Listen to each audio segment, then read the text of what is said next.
Sejam bem-vindos ao nosso segundo webinar, Diálogo com especialistas. A nossa ideia aqui é sempre trazer um especialista, que hoje é a Marta Santoro, ela vai trazer uma visão prática e jurídica sobre determinados setores da economia. No caso, a gente está falando do setor farmacêutico, né? A gente vai debater os problemas atuais, os desafios que existem atualmente, as perspectivas futuras de tributação no setor farmacêutico e também as novidades e principalmente as incertezas que a reforma tributária trará em breve. Todo mundo fica à vontade a participar, né? A gente sabe como é que funciona o webinar, é bem participativo. Quem quiser, pode levantar a mão, que você vai ser muito útil a participação de todos. E sem mais delongas, eu vou fazer uma breve apresentação aqui do currículo da Marta e da Mariana, e aí passar a palavra depois a Marta para fazer as primeiras, para fazer, para ela trazer as primeiras palavras dela, e depois para a Mariana, e depois a gente passa por algumas perguntas aqui que foram selecionadas. A Marta, ela é coordenadora de tributos diretos e contencioso tributário na Merck SA, advogada tributarista com experiência nacional e internacional em diversos escritórios e empresas, e possui LLM em tributação internacional pela NIO. Marta, boa noite, muito obrigado pela sua presença. Boa noite, é um prazer estar aqui com vocês, é uma honra receber esse convite de vocês, profissionais que eu admiro tanto. E estou aqui para a gente conversar, como você mencionou, Jansen. Vamos participar, pessoal, vamos fazer pergunta, vamos fazer comentário, que eu sei que tem muitas pessoas aqui que vão agregar bastante nesse debate. Obrigado mais uma vez, Marta. Tem a Mariana Ferreira, ela é coordenadora tributária no Muraema Afonso Ferreira e Mota Advogados, mestrando em Direito Tributário pela UERJ e coordenadora da obra Vozes Femininas na Reforma Tributária. Boa noite, Mariana. Seja bem-vinda, muito obrigado. Boa noite, Jansen. Boa noite, Marta. Boa noite, pessoal. Marta, é um prazer novamente estar com você, depois daquele sucesso que foi a aula do curso Vozes Femininas na Reforma Tributária. Você arrasou, foi uma das aulas mais assistidas. Depois a gente deu uma conferida lá no canal do YouTube das tributaristas cariocas. Enfim, teve uma adesão, teve debate na aula, foi muito interessante. Então, assim, tô doida para te ouvir de novo. Tenho certeza que vai ser um sucesso. Que bacana. E começando com as perguntas, a primeira pergunta que a gente separou para você, Marta, foi: quando comparada a outros países, a carga tributária sobre medicamentos no Brasil é inferior, igual ou acima da média mundial? Bom, a carga tributária no Brasil, infelizmente, né, sobre medicamentos, ela é uma das maiores do mundo. E possível, talvez a maior do mundo. Ela está em torno de 33%. Na Europa, muitos países não tributam medicamentos, ou tem uma alíquota bem reduzida, né, ali entre 0 a 5%. A mais alta que eu já identifiquei de algumas pesquisas que eu fiz foi 25%. Então, infelizmente, a gente tem uma carga tributária sobre medicamentos muito alta.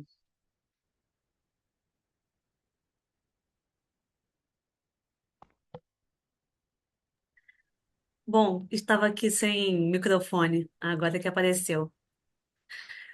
Bom, Marta, e falando também agora sobre um outro assunto, né, puxando o gancho aqui para a reforma tributária. é, Essa extinção da lista de medicamentos com redução de 60% nas alíquotas de IBS e CBS e a sua substituição por um critério baseado no registro da Anvisa, na sua opinião, foi um avanço? E quais os principais benefícios e desafios desse novo modelo, na sua opinião? É, essa pergunta é muito boa, Mari. E para começar a falar dela, eu acho que a gente tem que botar todo mundo na mesma página aqui, né? Com a reforma tributária, a gente vai ter uma tributação sobre medicamentos de duas formas: ou vai ser 60%, ou vai ser 100%, tá? Então, acho que todo mundo tem que entender isso. Na verdade, desculpa, ou vai ser uma redução de 60% da alíquota, 40%, ou vai ser uma redução de 100% da alíquota de BSBS de 100%, tá? Então, todo mundo tem que entender isso. Medicamento vai ser tributado dessa forma na reforma tributária. Quando a gente teve a primeira redação lá do PL 68 de 24, que se transformou na Lei Complementar 214, tinha uma lista de princípios ativos NCM para redução de 60% de alíquota e outra lista para de 100%. Então, tinham duas listas distintas.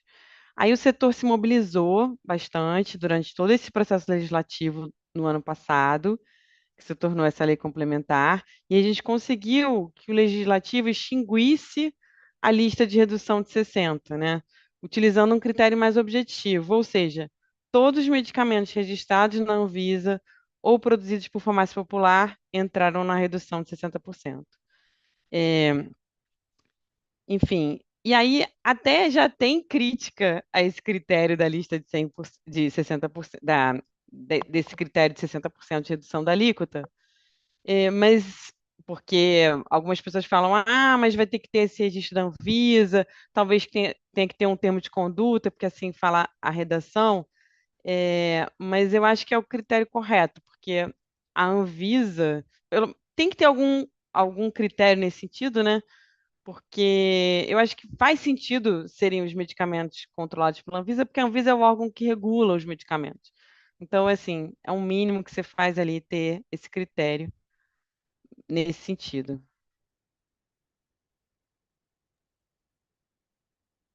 Ô, Marta, passando aqui para uma próxima pergunta. A manutenção dessa lista de redução, né, de 100%, que conjuga NCM e princípios ativos, pode ser considerada ineficaz?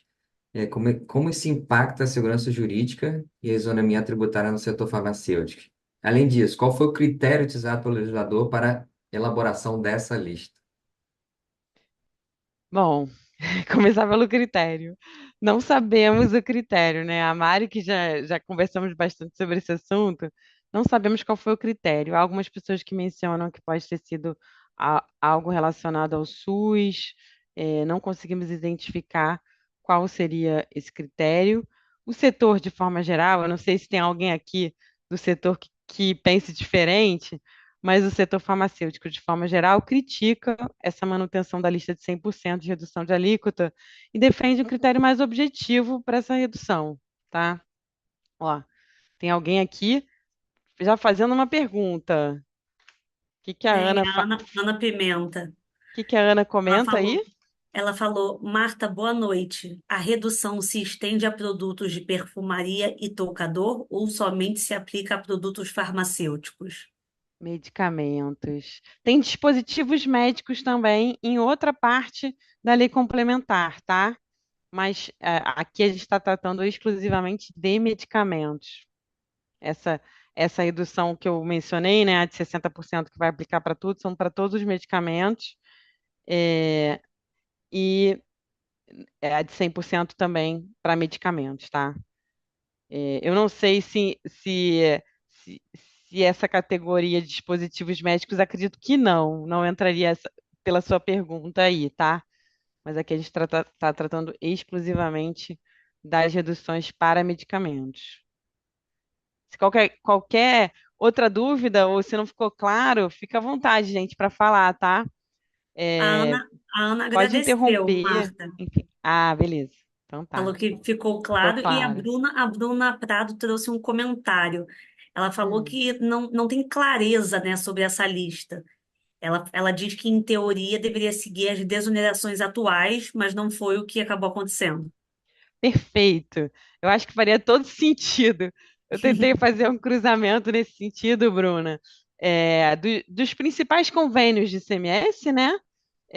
Com a questão da lista positiva de PIS e COFINS, que acho que a gente deve falar um pouco mais à frente, e não teve cruzamento, assim, não teve relação em relação a isso, assim. A gente vê muito medicamento que era desonerado tanto para PIS/COFINS quanto para ICMS, que não está sendo agora, não está na lista de 100%, né? Então, assim, voltando aqui, tentando responder um pouco novamente a pergunta da Mari, na verdade do Jansen, né? Agora eu já nem sei mais quem fez a pergunta, mas os dois fizeram, enfim. É, a gente está tendo muita divergência nessa lista de 100%. A gente vê medicamentos que tratam câncer na lista de 100% e outros que ficaram fora, ou seja, vão entrar só na redução de 60. Então, a gente está vendo aí concorrência desleal e também está desrespeitando a isonomia tributária, tá? Com essa falta de critério e com esse tratamento divergente entre doenças que tratam, medicamentos que tratam a mesma doença, né? Outro ponto de atenção, e na verdade eu não vou falar desespero, porque talvez seja um pouco forte, mas na verdade de preocupação, vamos dizer assim, é a questão da NCM, porque quem é advogado tributarista sabe a dificuldade que é dessa classificação. Dentro das empresas é muito difícil de ser feita essa classificação, a gente envolve várias áreas para fazer. E o que que acontece no dia a dia com relação o que acontece no dia a dia em relação a isso, assim, para fins de medicamentos? Se a gente classifica com a NCM que a Anvisa acha que é correta, é, a Receita acha que é outra NCM. Se a gente não classifica com a NCM que a Anvisa acha que é correta, a gente não desembaraça a mercadoria na importação. E, ao mesmo tempo, se não é a NCM que a Receita considera correta, a gente acaba tendo aí autos de infração que a gente tem que defender. Enfim, é muito complicado. O STJ até já se posicionou nesse sentido, dizendo que quem tem a competência para definir o que é, né, se é medicamento, se não é a própria Anvisa. E aí, mas mesmo assim, a gente ainda vê a Receita Federal autuando em vários casos, tá? A gente tem casos recentes. Então, essa classificação de NCM a gente acha que é furada, apesar da Receita Federal. A gente acha que vai trazer muita litigiosidade, tanto na via administrativa quanto judicial, né? E eu acho que um último ponto que a gente tem que comentar aqui também é que atualizar essa lista é algo difícil de ser feito, né? Se a gente fizer um paralelo aqui com o PIS/COFINS, a lista positiva de PIS/COFINS, ela não é atualizada há mais de 10 anos. Então, você acaba prejudicando a própria população quando você não traz aí medicamentos de forma mais desoneradas, né? Então, assim, a redação que veio de atualização, que não precisa ser nos 5 anos, ela pode ser anual, mas ela traz uma limitação, assim, dizendo que você só pode ser medicamentos novos, né? E que tratem das mesmas doenças do que já está na lista de 100%. Então, ela é bem limitadora, essa atualização que pode ocorrer anualmente. Enfim, é, eu acho que a manutenção da lista é prejudicial num todo para a sociedade, mas alguém fez algum comentário? Quem A foi? Bruna, você estava falando de NCM, Marta. A Bruna Ah, até falou que até NCM extinta apareceu na lista. bem observado. A gente achou algumas divergências também, falando um pouquinho da lista, né? Vamos falar mal da lista, já que eu achei alguém me apoiando aí, porque tem gente que acha que é um critério objetivo, mas como eu falei, tem problemas, né, para a gente atualizar, tem a questão da NCM. Ó, a Bruna tá comigo, Estamos ótimo, juntas. Bruna.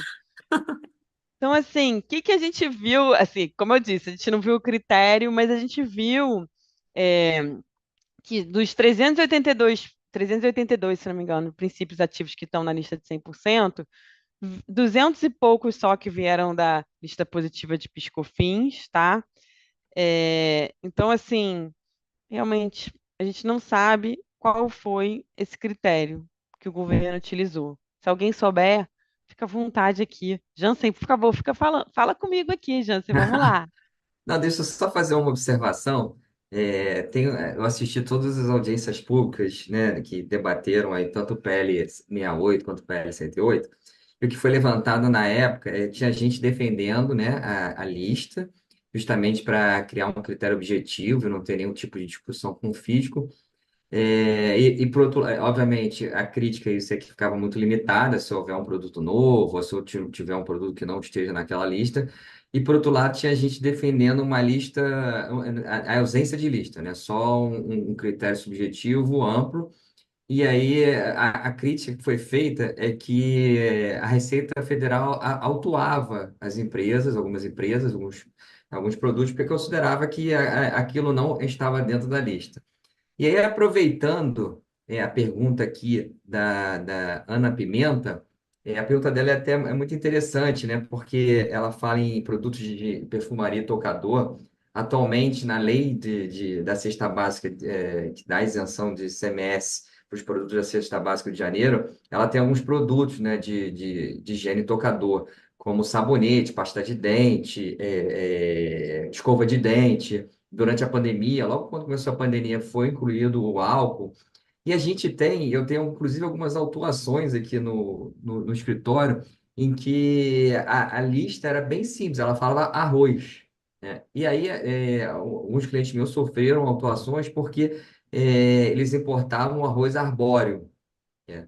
E a fiscalização entendeu que a cesta básica ela estava direcionada às populações de menor renda, com renda baixa, com renda mais baixa. E o arroz arbóreo, né, o famoso risoto, ele é consumido por pessoas de classe mais elevada. E por isso não faria jus, não estaria dentro da cesta básica, apesar dela falar arroz. Em nenhum momento ela diferenciou. Inclusive, em alguns casos, quando ela quis diferenciar o tipo de alimento, ela o fez, e nesse caso ela não fez, e aí, como estava escrito arroz, sem mencionar nenhum NCM, sem nada, ela foi e autuou a empresa. Então, estou dando um exemplo para vocês de como, às vezes, é bom ter o NCM, que aí não vai ter dúvida de que aquele produto está, e às vezes, né, mas por outro lado, causa, né, um engessamento, mas não ter o NCM causa esse tipo de autuação.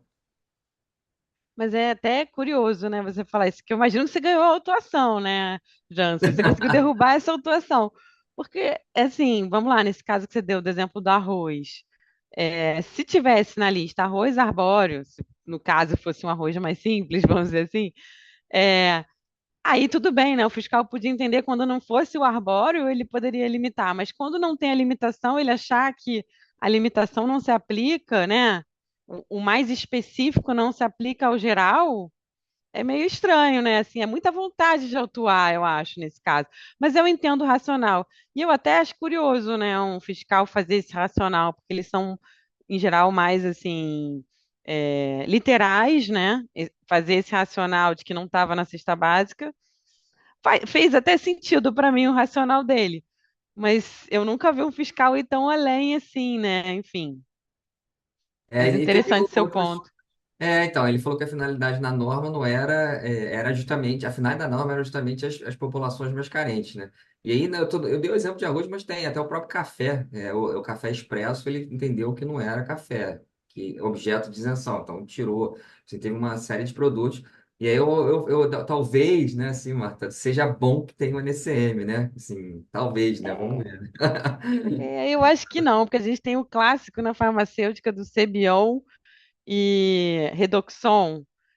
Ambos já tiveram problemas quanto a isso. Assim, até hoje a Receita entende que é produto de vitamina, que não deveria classificar como medicamento, mas a Anvisa fala que é medicamento.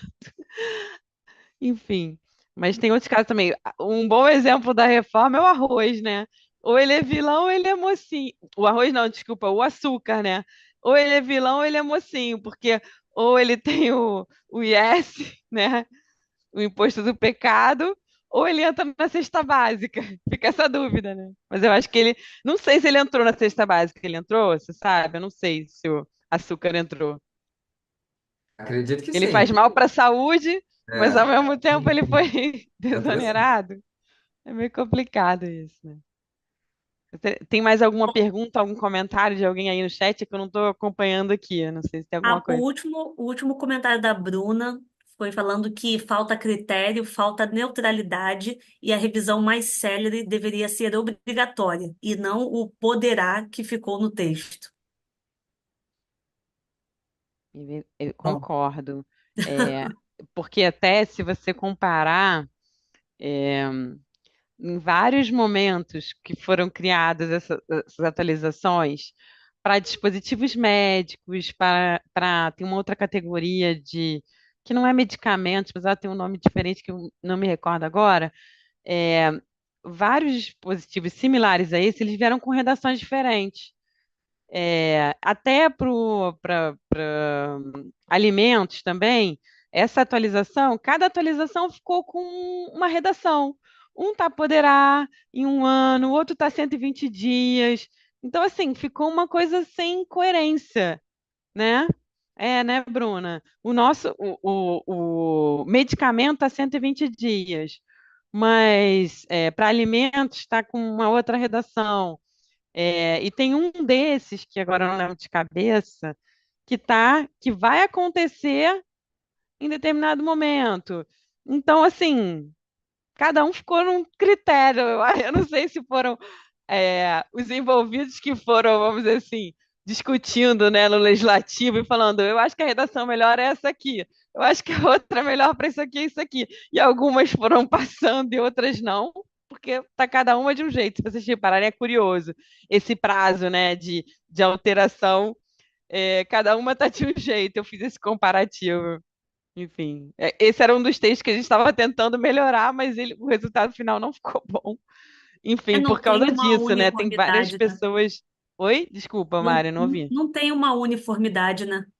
Não tá. Eu acho que na redação original talvez até fosse uniforme, mas eu acho que os setores envolvidos foram pedindo alterações e cada um ficou de um jeito.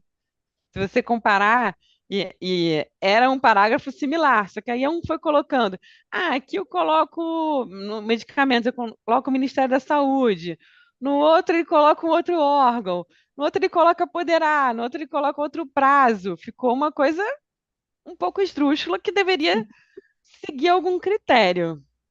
Ó, só tinha revisão de 5 anos, né? A gente que eu falo, as indústrias, as áreas envolvidas que foram mudando, né, Bruna? Bem observado. Porque para mim já mudou tanta redação que eu já nem sei mais qual era a original, confesso, assim, de cabeça eu já não sei mais a original. O que eu lembro de cabeça é que a gente, na verdade, teve esse avanço, né, a gente não tinha, a gente tinha uma lista de 60 e a gente conseguiu tirar essa lista com esse critério mais objetivo. Mas, enfim, pode Bom, passar para a próxima, Mari, por favor. Marta, e quando a gente fala das listas, né, positiva, negativa e neutra, de que forma elas interferem na tributação dos medicamentos? Olha, vamos lá. Isso é um Ô, bom Marta, ponto, Mari. explica, Até deixa eu te interromper, explica qual é a diferença, né, das listas para as pessoas, isso. que não é um conceito Tão, fácil para tão quem não trabalha no setor. perfeito, Jansen. Eu até devia ter começado falando disso, quando eu falei lá que a gente vai ter a tributação, né, como vai ser na reforma. E acho que é importante a gente citar aqui como que é a tributação do PIS e COFINS hoje para medicamentos. A gente tem a lista positiva, que ela nada mais é do que um crédito presumido, um regime especial. E aí tem um decreto específico, né, que ele traz os princípios ativos sem NCM, Jansen. E aí ele é o decreto 3803 de 2001. E aí ele tem lá um anexo e ele traz todos os princípios, tá? Então, princípio ativo nada mais é do que a base do medicamento, tá? Só para ficar claro para todo mundo. Então, ele traz lá os princípios ativos, e aí, se você tiver aquele princípio ativo, você tem esse crédito presumido. E aí, como é que funciona? Você faz a apuração com o PIS e COFINS, aí você tem o mesmo valor do crédito presumido e você neta. Em linhas gerais, é assim que as empresas fazem. E aí você tem a lista negativa, que aí você tributa, é, você tem um regime monofásico, né, e aí você tributa normalmente, e é o industrial, o importador que tributa, né, pela cadeia, então você tributa uma vez só. E aí você tem a neutra, que aí pode ser uma tributação tanto do regime cumulativo ou não cumulativo, tá? Mas em linhas gerais é isso, assim. E aí, falando de PIS e COFINS, é, e aí, como eu acabei de explicar, a lista positiva nada mais é do que você ter uma isenção, né? Uma vez que você tem o débito e aí você tem o crédito presumido, você neta o débito. É, e, como eu expliquei, quando a gente traz para fins igualzinho no segmento de cosméticos, interessante. É porque eu não trabalho com cosmético, mas é até bom ouvir, né? Então, assim, isso impacta bastante a lista de princípio ativo desse decreto que eu mencionei, do 3803 de 2001. Ela é bem extensa, ela tem mais de mil produtos lá, tá? 1.000 princípios ativos lá. Então, você vê, desses mil e poucos, só vieram para de 100%, né? E aí, você pensando para fins de CBS, só vieram 200 e poucos para esses 380 e poucos que tem na lista de 100%. Então, foi uma redução considerável, né? Na verdade, foi um aumento de tributação considerável se a gente só pensar para fins de CBS. E aí a gente tem um outro ponto importante em relação a isso, que é o seguinte: é, essa a gente vai ter muito produto onerado para fins de CBS que era desonerado com a lista positiva, tá? Para fins de PIS e COFINS. E na transição, ninguém viu que esse impacto é relevante para esses produtos, que não foram para de 100%, para redução de 100%, porque você tem aí o IBS conversando com o ICMS, né? Mas ele vai meio que se netando na transição. E você tem o CBS full para quem você não tinha na lista positiva. Então você tem uma majoração que é um ponto que a gente bate bastante nesse assunto, pelas conversas que a gente teve aí no mercado, não foi algo realmente observado, um ponto de atenção que a gente está tentando ver como é que corrige isso, assim, se vai ser possível corrigir isso para a transição.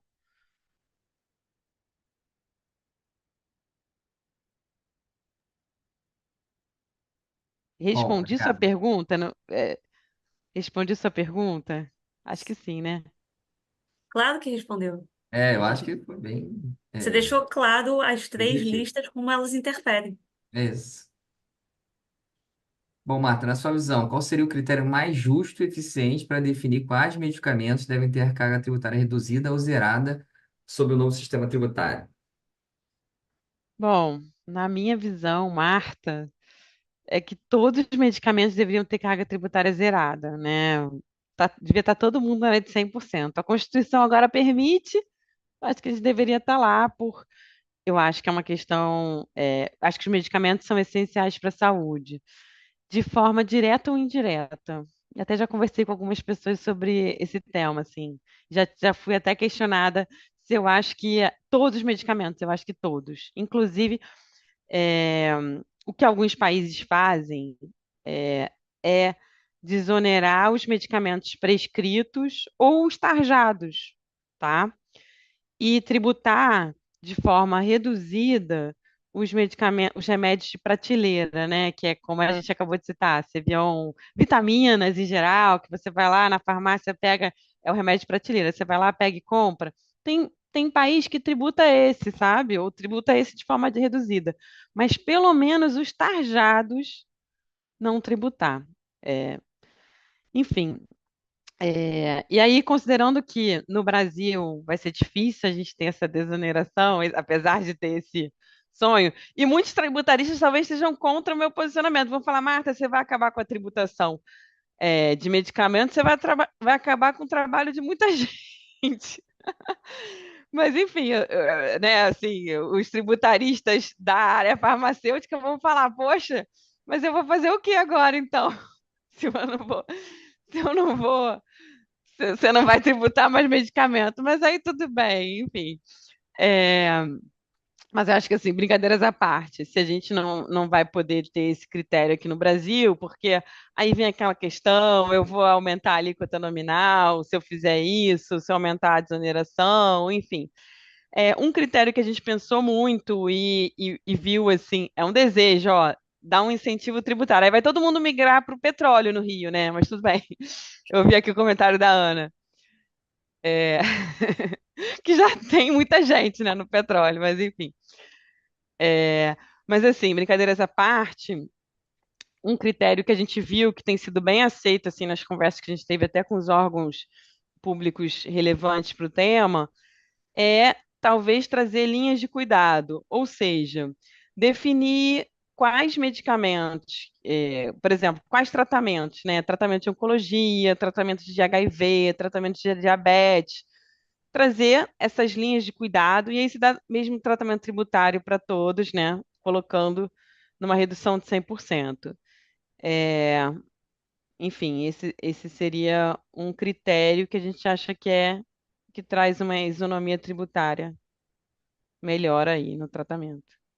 Ô, Marta, deixa eu te dar minha opinião, bem Claro, acadêmica. Assim, eu tenho uma opinião claro. acadêmica sobre isso tudo, assim, sem, tirando aqui, né, me despindo que eu sou advogado, mas, assim, essa reforma tributária é uma reforma muito bonita. Ela trouxe alguns princípios tributários, justiça, cooperação, simplicidade. Ela tem um princípio ultramoderno, que é usar a tributação para proteger o meio ambiente.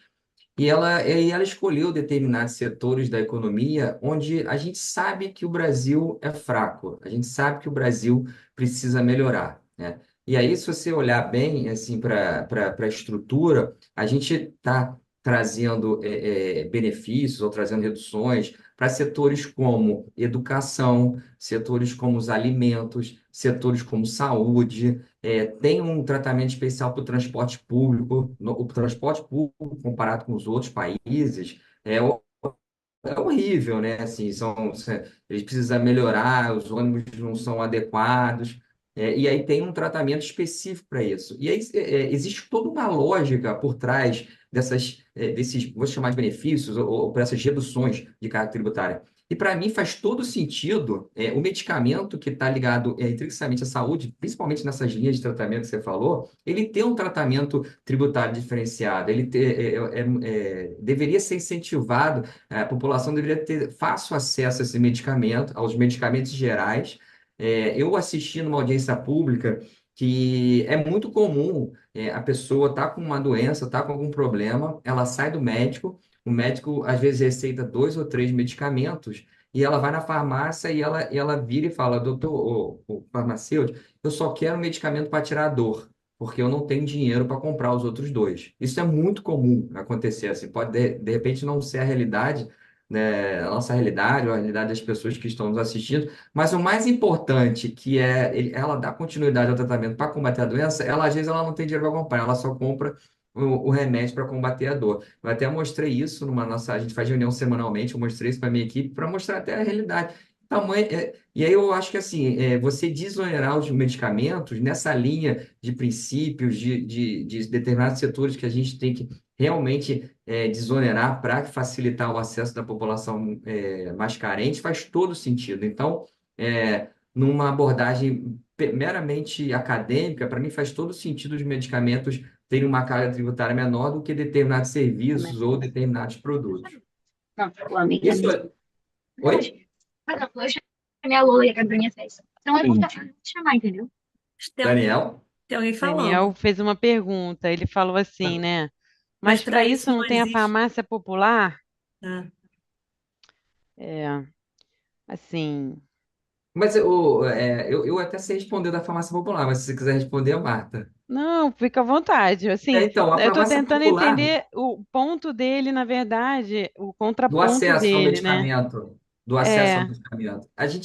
Eu até fiz eu fiz essa pesquisa, né, para algumas pessoas, elas tentam ir na farmácia popular e não tem medicamento, né? Então, assim, a farmácia não popular é toda vive na farmácia que é teoria. vinculada à farmácia popular. É um bom Mas ponto, na Jansen. prática não funciona, não tem o É, medicamento que você vai lá buscar, não está esgotado. Então, assim, né, existe a farmácia popular na teoria, mas na prática ela não existe, né? Sim. é. E Tem aí, vários assim, eu acho que tudo. gargalos. Oi? Tem vários gargalos nessa história de acesso a medicamento. Essa é a minha opinião, uma opinião acadêmica, assim, eu acho que as pessoas quando olharem, assim, e até para entender por que que determinados alimentos, foi feito um estudo bem interessante dos alimentos que são consumidos pela classe A, os alimentos que são mais consumidos, o alimento mais consumido é o caviar, né? E esse está excluído da cesta básica, ele foi excluído, porque só a classe AAA consome caviar. Também foi feito um estudo do camarão. O camarão nas regiões sul e sudeste, na verdade, sudeste, é considerado um alimento da classe mais elevada, mas no Nordeste é um alimento comum, é um alimento das classes C, D, por isso ele foi mantido na cesta básica. Então houve todo esse estudo e me surpreende até os medicamentos não terem uma maior abrangência, em termos de redução de carga tributária. É, ainda bem que eu tenho aí um adepto a minhas teorias. Gostei, Jansen. Posso passar para a próxima pergunta? Por mim, pode. Hum, Gente, fica à vontade para participar, tá? Eu tô gostando que alguns estão falando, falando mais tímidos, mas estão comentando no chat. falando nisso, a Bruna mandou um editor aqui uma pergunta.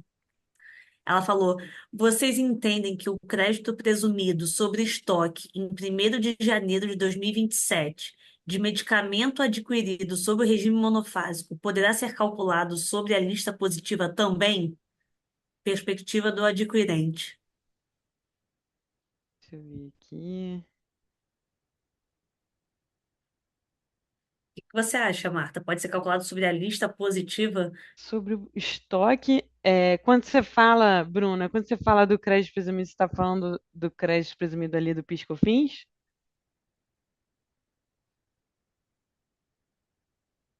Se- 381. CBS. CBS. Ah, você está querendo saber, você está perguntando se vai virar, se na verdade. Então, olha só, se for o crédito presumido de PIS/COFINS, se ele vai virar CBS, aí tem primeiro uma discussão antes que é se ele pode ser carregado. Depois, se ele vai virar CBS. Não sei se é, eu não sei se é esse que ela está se referindo, mas se for, é, eu Parece que sim. particularmente entendo que ele não pode ser carregado para frente.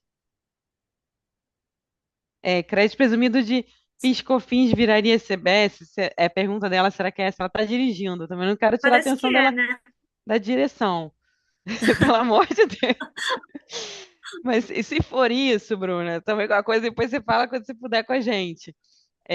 Eu entendo que o crédito presumido porque acho que nem tem crédito presumido de CBS, né? Antes do fim da vigência.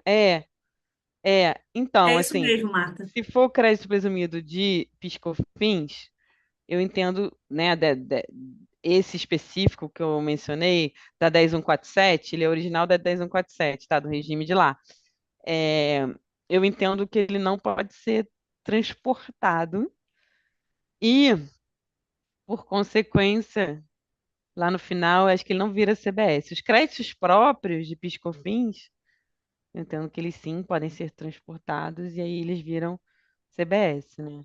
Agora, essa questão da restituição, de compensação até vai, né, Jansen? Mas restituição de CBS e IBS aí na frente, que vai ser rapidíssimo pela previsão aí legal, né, da Lei Complementar 214, eu ainda não estou acreditando em Coelhinho da Páscoa e Papai Noel, mas enfim. A gente quer acreditar, né? Que nem quando a gente pensa aí no crédito, né? Tudo vai dar crédito, exceto o que é para uso e consumo. PIS/COFINS também era assim, né? A ideia era essa Na no teoria, né? PIS/COFINS e não na prática, infelizmente, a gente viu muita discussão, né? Mas O eu que eu acho que acho é que ela isso. está querendo Não sei dizer o é que que você acha. O que. que que você acha aí, Jansen? O que que você acha que ela está Não, querendo dizer? Vamos lá. então, é porque tem uma previsão nesse artigo que ela falou, no 381, quando você adquire mercadoria, sob o regime monofásico de PIS/COFINS, na hora da venda, em tese, você não deveria vender. Mas virando o ano, né, 1º de janeiro de 2027, como é que ficaria essa situação, né? Você teria CBS ou não? E a própria legislação, ela prevê, a Eu acho que possibilidade de sim. você ter um crédito presumido de CBS. Aí agora ela É, pergunta se aplica na lista positiva também, né, na perspectiva, né, do é, adquirente, né, no caso de ser uma distribuidora. Na lista positiva. O crédito presumido da lista positiva, eu entendo que não. Eu entendo que ele não, pela legislação, eu entendo que você não pode carregar. Oi, vocês E me escutam agora? sim, Desculpa, sim, Sim, Bruna. Sim. peguei, consegui tirar do mudo. É crédito presumido de CBS mesmo, não é de PIS/COFINS, não é carregar, não é o crédito presumido da 10.147. É do artigo 381 da Lei Complementar 214, que prevê que você pode tomar, o adquirente, né? Então, pensando no distribuidor, ele poderia tomar um crédito presumido de CBS sobre o estoque que ele adquiriu antes do fim da vigência do PIS e COFINS. Só que esse crédito presumido seria no percentual de 9,25. E aí a dúvida é, o PIS/COFINS de lista positiva, ele tem quem está vendendo, ele tem o crédito presumido, mas o PIS e COFINS, ele é, de certa forma, ali destacado, ele aparece no documento fiscal, na nota. Então, o adquirente poderia considerar isso no cálculo da CBS? Porque se ele não tivesse esse crédito presumido de CBS, ele teria um prejuízo, né? Porque ele adquiriu sob regime monofásico, pagou 12% que vira custo, e depois CBS ele teria que pagar de novo. Não sei Eu teria se ficou claro agora. eu teria que pensar e dar uma olhada na legislação. Então, esse crédito, ele é oriundo do quê? Ele não é lista positiva? Não, ele fala O regime monofásico, né? de exatos, com a incidência monofásica. E aí ele Ele, veda você é, tomar crédito sobre a alíquota zero ou quando não teve a incidência. Mas no caso da lista positiva, o crédito presumido ele não é destacado da nota, né? não é, ele é na apuração. Ele é na apuração, exato. É uma pergunta Então, boa, assim, hein? acho que teria que pensar um pouco. Vou conversar com algumas pessoas para ver se chega numa conclusão. Porque eu, de pronto, não quero te dar uma resposta errada, não. Até porque vai que você tem esse crédito aí, você fala, opa, vai virar CBS, você se programa quanto a isso. Ah, Não quero correr esse risco, não. não, é Mas deixa a gente pensar curiosidade um pouco mesmo. sobre esse assunto, porque, assim, sendo lista positiva, eu entendo que ele não carrega. Porque justamente, assim, pela previsão lá da 10147, eu entendo que não carregaria, mas não é, né? Você está falando que ele é. Não é carregar, porque o É. crédito presumido da 10147 é para o importador ou industrializador. Então, e esse crédito presumido do CBS, no fim, seria para quem está adquirindo, né? O distribuidor. Entendi. Tem que pensar, Bruna. Pensar e volto para você. Boa, obrigada. No caso do crédito presumido atual, ele sai na nota fiscal, não, na Não, verdade, ele não sai na nota fiscal, o não, crédito ele é na presumido, mas ele sai como se apuração. fosse cheio, né? É, é, Exato, Então, menos eu exato. não FED vejo e nenhum problema não, contribuições. Bruno. Eu entendo que sim, porque esse crédito presumido ele vai ficar na apuração, né, do vendedor, e o adquirente ele vai receber como se tivesse pago, né? É Fiz que a conta muito fácil. condição do crédito presumido na 10147 é que isso seja refletido em redução de carga na cadeia. Então, de certa forma, ele Tem essa comprou mais previsão. barato porque teve a repercussão em redução de carga desse crédito presumido. Então, se ele pedir o crédito presumido de CBS, será que ele não estaria duplicando o benefício? Acho que é mais essa a dúvida, assim, pensando em impacto na cadeia. Mas eu até agora não entendi de onde vem o crédito presumido do CBS. É que tá na É de lei, tá na CBS, legislação. porque está na lei Tá na lei, tá na Seria lei. complementar, se eu artigo tivesse um 381. crédito presumido, mas aí eu não teria que ter um regime? Não, ele é o seguinte: digamos Ah, que eu estou vendendo para você mercadoria do monofásico, né? Eu tá. paguei 12% que para você virar custo porque você não toma crédito, mas depois você também não paga de novo o PIS e COFINS. Então, na virada, em janeiro de 2027, PIS e COFINS morre. E aí É. você está com estoque que você adquiriu antes que aqueles 12% de PIS e COFINS para você foi custo. E agora a CBS entra que você tem que pagar de novo, né? Porque a incidência dela não é monofásica. Então, você teria que pagar a CBS sobre algo, um estoque que você já teve 12% de custo. Então, eles previram no artigo 381 um crédito presumido de CBS mas em 9,25%, não foi os 12, foi 9,25% sobre esses estoques. É. A princípio, eu tô com o Jansen, mas teria que dar uma olhada melhor. Eu não É gosto de porque dar a umas. lei, ela Hum, faz só, ela exclui, ela traz uma exceção, né? Que não se aplica quando for ali que está zero isenção, suspensão ou não sofreu incidência do PiscoFins. Eu acho que o crédito presumido não é nenhuma dessas hipóteses, né? Pois é, Essa é a discussão. é. Que é. para mim, crédito presumido Causei não aqui é. no webinar, desculpa, gente. Não, mas foi ótimo. Foi ótimo, era isso que eu queria. Alguém com coragem. Não, vamos pensar, vamos pensar. O Jansen tá falando que pode, mas aí você contrata ele para ele te dar a palavra final. É porque não aflige, Boa. no caso, a sua empresa, né? Então, assim, você acha que nem Faz analisou, uma assim, mas é legal para. opinion para ela, Jansen. A É, Bruna é da onde, Bruna? Bruna, Oi? você é de farmacêutica também, não? Sim. Ah, Inclusive, me assustei quando eu vi o invite, porque eu trabalho na Janssen. ah.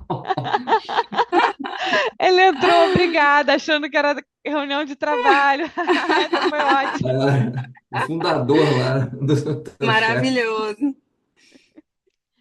Bacana. Não, tá vendo? Ele vai fazer uma legal opinion para você sobre esse assunto, Jansen. Já vendeu um trabalho, hein, Boa. Jansen? Tô brincando aqui, gente. Mas a gente vamos pensar com carinho sobre esse assunto aí, que é um bom ponto. Não tinha. Boa. Só colocando uma pimenta aqui no debate. Não, isso aí, adorei, Bruna, que está contribuindo bastante. A gente tem mais pergunta? Temos. Bom, Bruno, obrigada pela pergunta, né? Marta, agora passando para uma próxima aqui. Como que a sistemática da substituição tributária e os regimes especiais estaduais influenciam no preço final dos medicamentos ao consumidor? E o que que isso muda com a reforma? Vamos lá. O impacto do ST, né, para o consumidor, ele ocorre principalmente nas hipóteses em que quem fez o recolhimento acabou recolhendo a maior, né? Que acaba que é passado ao longo da cadeia. Então, o ST, além de ser complexo na sua sistemática, no seu cálculo, ele tem esse prejuízo, vamos dizer assim. Então, eu acho ótimo que ele acaba na reforma. Eu não sei quem defende ST, vou voltar lá, que nem a defesa de lista, não sei quem tem essa, enfim, quem defende isso, mas, enfim, para o ST. Eu acho que vai ser um avanço a gente não ter mais aí para fins de ICMS, que é uma complicação, e acho que, como a sua pergunta, onera aí para o consumidor final, nos casos em que o pagamento, eu acho que na maioria deve onerar, né? Mas como eu não tenho um levantamento de um estudo, fica difícil dar essa opinião, mas em regra geral, seriam nessas operações. E os regimes especiais, eles vão acabar, né, com a reforma tributária. Mas, em regra, eles beneficiam as empresas, as indústrias, a indústria, os distribuidores.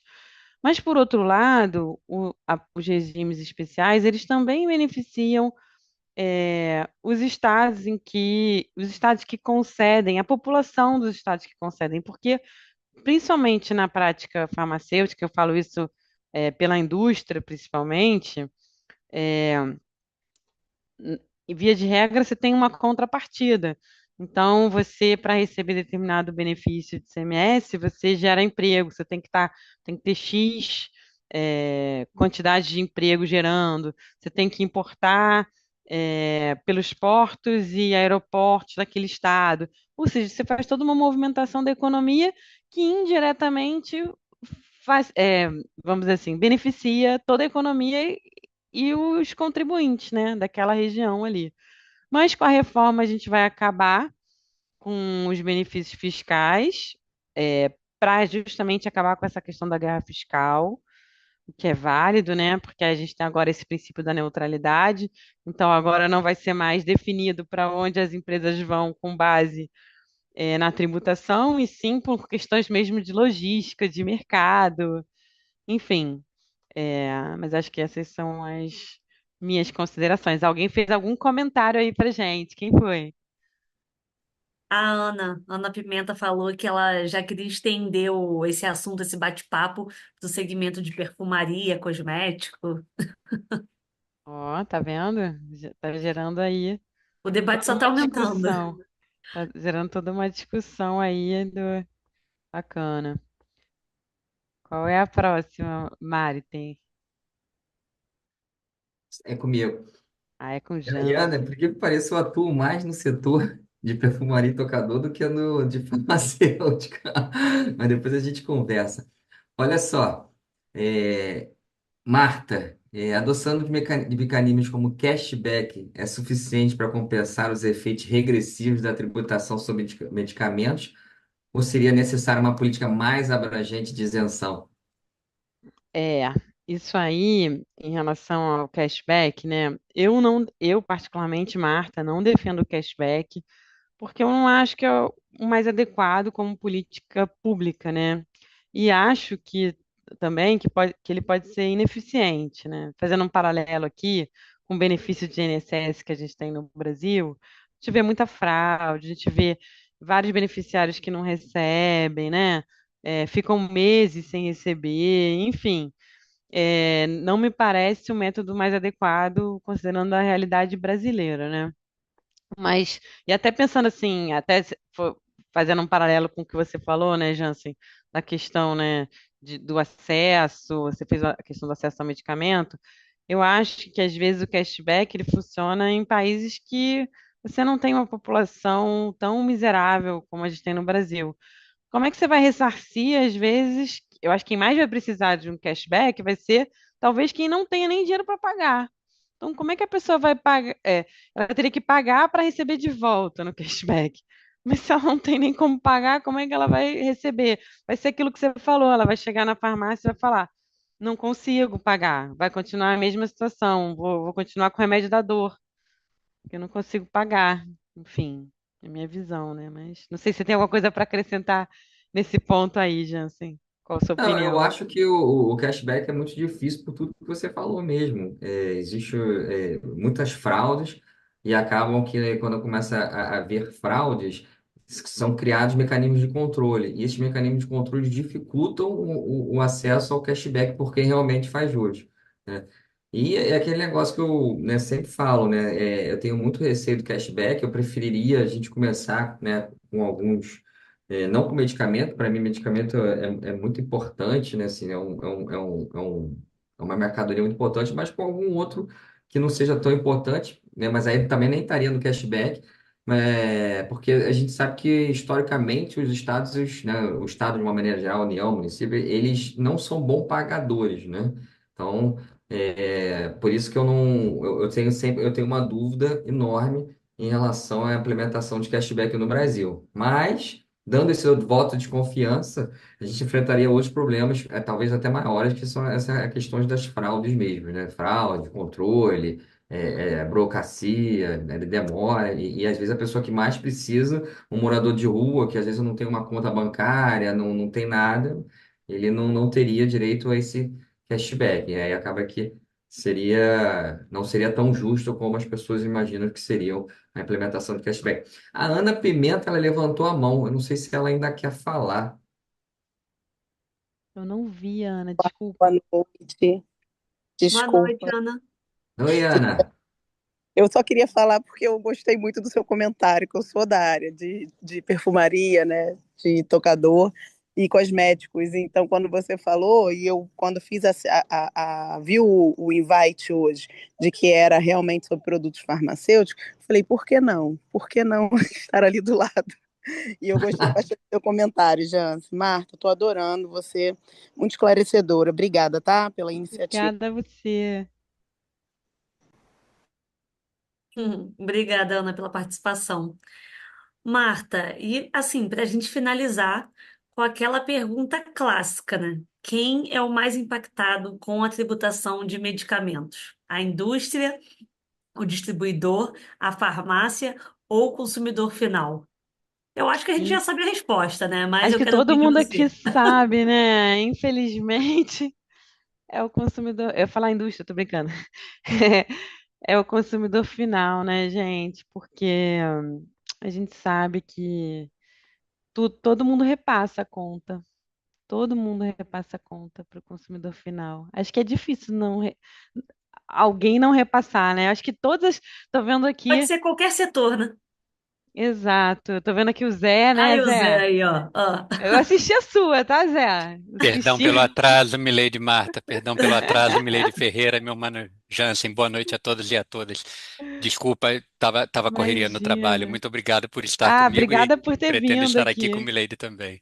É, obrigada por ter vindo aí no finalzinho. Mas Eu que assim, é agradeço. o consumidor final, gente. Não tem para onde correr. Eu até brinco, as mulheres, né? Com as mulheres, eu falo assim: o serviço vai ser tão onerado que agora a gente não vai mais fazer a unha, a gente vai comprar uma blusinha. Porque é isso, né? Serviço a gente sabe que.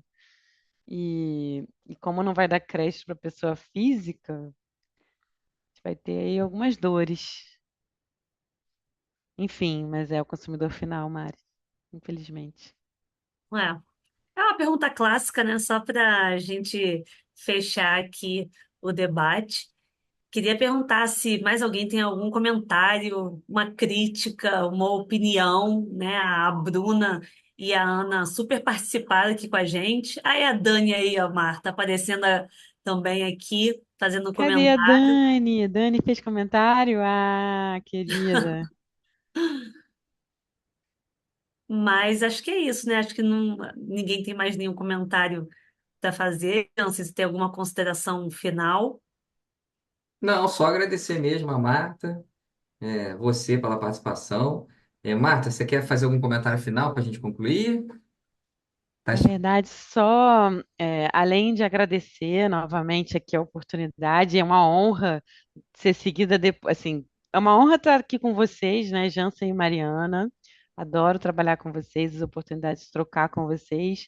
E foi também uma honra ser a segunda e um desafio depois aí do Zé, que eu assisti a do Zé, que foi maravilhosa. Mas é isso, acho que vamos lutar aí para a gente ter a menor carga possível sobre medicamentos, que eu acho que é importante para a saúde no Brasil. A gente vê tantas desigualdades, né? Independente de onde a gente trabalha, o que a gente faz, eu acho que é mesmo uma questão para a população. Mariana, você quer fazer um comentário final? É isso, só queria agradecer mais uma vez a participação da Marta. Foi um prazer novamente te ouvir, Marta. É sempre inspirador. Você sempre estimula o debate, então isso é muito legal. Assim como o Zé também, qualquer também webinar, bate-papo com o Zé vira, nossa, um jogo de futebol. Não para um minuto. Então só tenho a agradecer e obrigada por toda a parceria, a amizade. E é isso. Então, gente, eu vou encerrar o nosso segundo webinar. Quero agradecer a participação de todas, especialmente da Mariana e da Marta, da Ana Pimenta, da Bruna Prado, da Daniela Souza, as pessoas que participaram do nosso querido Zé, Daniel Godin. Dizer que, assim, obviamente, a gente está falando de reforma tributária, a gente ainda vai passar pelas regulamentações, então é um tema que vai ter muita coisa ainda para a gente falar, muita coisa para a gente debater, né? Então, em breve a gente vai estar de volta com esse tema aí. Muito obrigado a todos e boa noite. Boa Boa noite. Tchau, noite, gente. tchau. Boa noite, Marta. Parabéns, minha amiga. Obrigada.